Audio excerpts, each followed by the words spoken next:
Hello guys, welcome to my channel Tarun sir. So guys, इस video में मैं आप लोगों को जावा स्क्रिप्ट में एरे में स्लाइस मेथड के बारे में बताऊंगा। तो आइए देखते हैं स्लाइस मेथड क्या है और कैसे काम करता है। बेसिकली देखो, स्लाइस का मतलब क्या होता है। स्लाइस का मतलब होता है एक टुकड़ा निकालना। जैसे हम कहते हैं ना, ब्रेड का स्लाइस दे दो, मैंगो का स्लाइस दे दो या ऑरेंज का स्लाइस दे दो। तो मतलब किसी चीज़ का एक टुकड़ा जो अपन निकालते हैं, दैट इज़ ए स्लाइस। तो जावास्क्रिप्ट में जो स्लाइस मेथड है, ये भी एक टुकड़ा निकाल के हमें देता है। लेकिन टुकड़ा किससे निकाल के देता है? हमें एरे में से निकाल करके देता है। So the slice method in JavaScript is used to extract a portion of an array and create a new array from that portion. So slice method हमें एरे में से एक पोर्शन निकाल के देता है। मतलब ओरिजिनल एरे नहीं चेंज होता है। देखो, अब आपके दिमाग में आएगा कि हम आम की स्लाइस निकालते हैं तो ओरिजिनल आम चेंज हो जाता है ना। एक टुकड़ा निकाल दिया तो आम तो कट गया। लेकिन यहाँ पे जो हमारा स्लाइस निकलेगा उससे ओरिजिनल एरे मॉडिफाई नहीं होगा। जितना हमने टुकड़ा निकाला उतना नए एरे में होगा, लेकिन ओरिजिनल में कुछ भी चेंजेस नहीं आएंगे। It doesn't modify the original array. Instead, it returns a new array containing the selected elements. So basically जो स्लाइस मेथड है वो ओरिजिनल एरे में कुछ भी नहीं चेंज करेगा। उसकी बजाय जो सेलेक्टेड एलिमेंट्स हैं वो हमारे नए एरे के अंदर स्टोर्ड रहते हैं। The slice method take two parameters. Slice method में बेसिकली दो पैरामीटर्स हैं। पहला अपने पास है स्टार्ट इंडेक्स, जो कि ऑप्शनल है, कंपलसरी नहीं है। This parameter specify the index at which to begin the extraction. ये जो पैरामीटर है ये स्पेसिफाई करता है वो इंडेक्स नंबर जहां से ओरिजिनल एरे में से डेटा अपने को एक्सट्रैक्ट करना स्टार्ट करना है। It is a zero based index, meaning that the first element has an index of zero. यहाँ पे इंडेक्स जो है वो जीरो से स्टार्ट हो रहा है, बेसिकली जैसा सेम नॉर्मल एरे में रहता है। If this parameter is omitted, slice start from the beginning of the array. अगर ये पैरामीटर हम नहीं देते हैं तो स्लाइसिंग खुद ऑटोमेटिकली फर्स्ट एलिमेंट से यानी जीरोथ इंडेक्स से स्टार्ट होती है।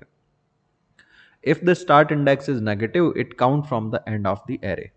अगर हमने स्टार्ट इंडेक्स को नेगेटिव दिया तो ये एंड ऑफ द एरे से काम शुरू करता है। जैसे अगर हमने -1 दे दिया तो -1 रिप्रेजेंट करता है लास्ट इंडेक्स को। जिन लोगों ने पाइथन पढ़ी है उन लोगों को पाइथन के लिस्ट का कॉन्सेप्ट जो थोड़ा थोड़ा ध्यान आ रहा होगा कि वहाँ पे भी नेगेटिव इंडेक्सिंग होती है, यहाँ पे भी नेगेटिव इंडेक्सिंग को स्लाइस मेथड जो है वो सपोर्ट कर रहा है। दूसरा जो पैरामीटर है दैट इज एंड इंडेक्स, ये भी ऑप्शनल है। This parameter specify the index at which to stop the extraction. तो ये पैरामीटर स्पेसिफाई करता है कि किस इंडेक्स पर पहुंचने पर हमें एलिमेंट्स को एक्सट्रैक्ट करना बंद करना है। स्लाइस हमारी खत्म कहां पे हो रही है। The slice method will include elements up to but not including the element at the end index।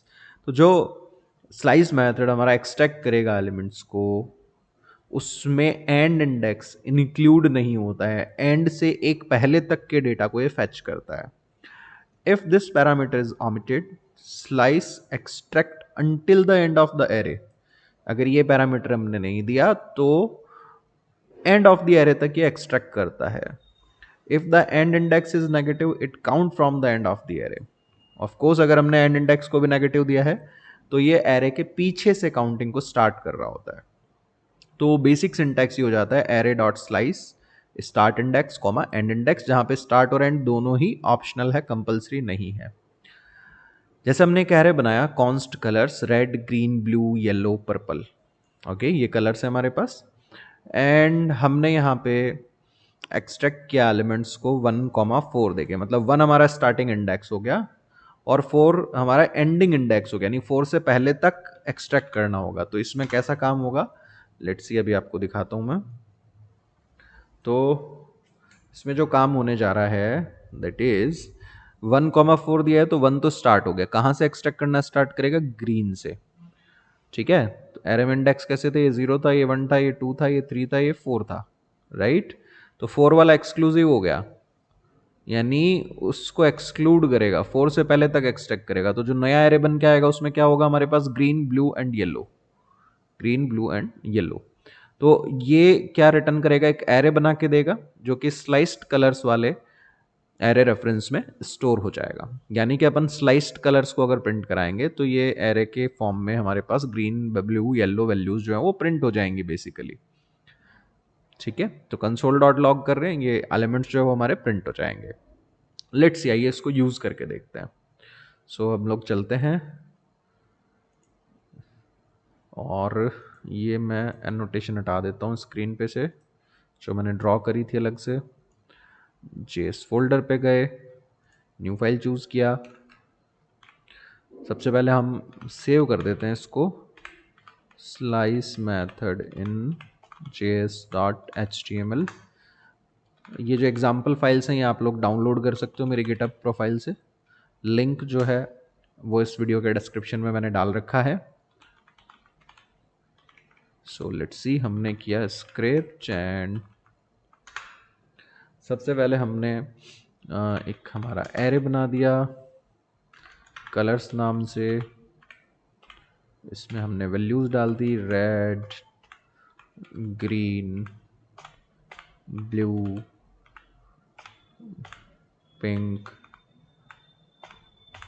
Purple, okay. And एक मैंने बनाया sliced colours equal to colours dot slice, and हमने स्लाइस कर दिया 1 से लेके 4 तक। तो हमारे पास क्या आ जाएगा, green, blue and pink, okay. Console dot log से हम प्रिंट करा के देख लेते हैं एक बार। तो यहाँ पे मैंने कलर्स को प्रिंट कराया और इसके बाद मैंने कंसोल डॉट लॉग से प्रिंट करा के देखा स्लाइस्ड कलर्स को, ओके। सेमीकोलन की कोई खास नीड नहीं है, नहीं भी लगाएंगे तो भी चलेगा। सो इसको रन करके देखते हैं। ओपन इन ब्राउजर किया, ब्राउजर में कुछ नहीं दिखेगा, हमें कंसोल ओपन करना है तो कंट्रोल शिफ्ट आई प्रेस कर दीजिए। सो ये 5 एलिमेंट का एरे जिसमें red, green, blue, pink, purple था। एंड दूसरा जो हमारा प्रिंट हुआ, ये एक्सट्रैक्ट किया यहाँ से यहाँ तक के पोर्शन को इसने स्लाइस मेथड ने, राइट। तो हमारे एरे में आ गया ग्रीन, ब्लू, पिंक, लेंथ हो गई इसकी 3। गॉट इट गाइज, समझ आया? उम्मीद करता हूँ समझ आया होगा। चलिए आगे बढ़ते हैं। नेक्स्ट हम देखते हैं कि लाइक नेगेटिव इंडेक्स के साथ ये कैसे काम कर रहा है। सो हमने सेलेक्ट किया यहाँ पे एक फ्रूट्स करके हमने एरे बनाया, apple, banana, cherry, date, and last 2 fruits हमें एक्सट्रैक्ट करने हैं। तो हमने दिया फ्रूट्स डॉट स्लाइस -2। अब देखो एंड इंडेक्स हमने नहीं दिया है, सिर्फ हमने स्टार्टिंग दिया है। तो -2 का मतलब काउंटिंग पीछे से स्टार्ट हो रही है हमारी। -2 का मतलब हो गया गाइज, जो डेट था वो -1 था, ये -2 था। तो एक्सट्रैक्शन कहाँ से स्टार्ट होना है, इस पोजीशन से आगे की तरफ बढ़ेगा। तो क्या एक्सट्रैक्ट कर देगा, चेरी एंड डेट। तो जब हम इसको प्रिंट करा के देखेंगे तो ये चेरी एंड डेट प्रिंट कर देगा। गाइज देखिए अभी क्या है, हमारा एरे बना हुआ है कलर्स वाला ना, तो इसी को हम लोग यूज़ कर लेते हैं। कोई ज़रूरी थोड़ी ना है कि जो एग्जाम्पल में लिखा हुआ है वही रन कराएंगे हम यहाँ पे। सो लेट्स सी गाइज, हम लोग यहाँ पे चूज़ करते हैं const last 2 colours equal to, हमने चूज़ किया colours dot slice -2 and console dot log. Last 2 colours को हमने प्रिंट कराया। तो लास्ट 2 कलर्स हमारे पास क्या आ जाने चाहिए, पिंक एंड पर्पल। इसको आइए रिफ्रेश करते हैं, this is pink and purple, okay. अगर सपोज दैट मैं यहाँ पे -3 कर देता तो लास्ट 3 कलर्स आ जाते हैं हमारे पास। जस्ट रिफ्रेश करके देख लेते हैं, ओके। अब कई लोग कंफ्यूज हो जाएंगे इस वेरिएबल के नाम से कि सर वेरिएबल को नाम लास्ट 2 कलर दे रखा है। बच्चों वेरिएबल का नाम तो खैर हम कुछ भी रख सकते हैं, बट ऑल्सो मीनिंगफुल होना चाहिए, तो मैं -2 कर देता हूँ वापस। आइए इसका और एग्जाम्पल देखते हैं। अगर हम देखिए भूल जाएं दोनों ही इंडेक्स, स्टार्ट और एंड इंडेक्स दोनों ही ना दें, तो स्लाइस क्या करता है, हमारे एरे के कॉपी क्रिएट कर देता है। जैसे यहाँ पे देखो हमने एक ओरिजिनल एरे बना रखा है 1 2 3 4 5। नाउ हमने लिखा original array dot slice, start भी नहीं दिया एंड भी नहीं दिया, तो एक कॉपी बना के दे देगा ये हमें एरे की। यानी कि होगा क्या, देखो होगा ये कि यहाँ पे हमारा एरे बना हुआ है original array, okay.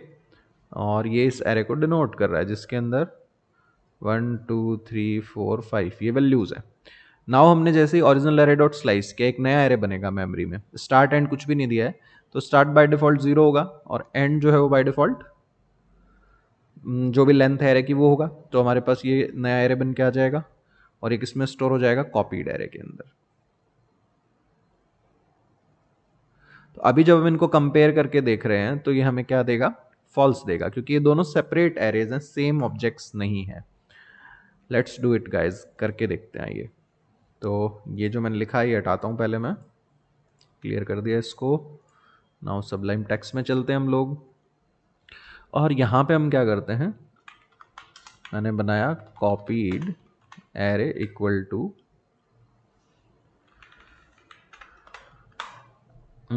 Colours dot slice and कुछ भी स्टार्टिंग एंडिंग हमने नहीं दिया, और कंसोल डॉट लॉग हम वैल्यूज देखते हैं कॉपीड एरे के अंदर क्या आया है। नाउ हम दोनों को कंपेयर करके देखते हैं, किसको, कलर्स एंड कॉपीड एरे को। लास्ट वाले दो आउटपुट इंपॉर्टेंट रहेंगे।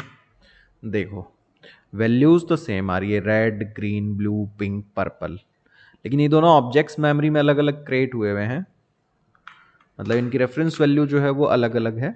तो हमारे पास क्या आ रहा है, फॉल्स आ रहा था। एक बार इसको सिंपल इक्वल से भी अपन कंपेयर करके देखते हैं।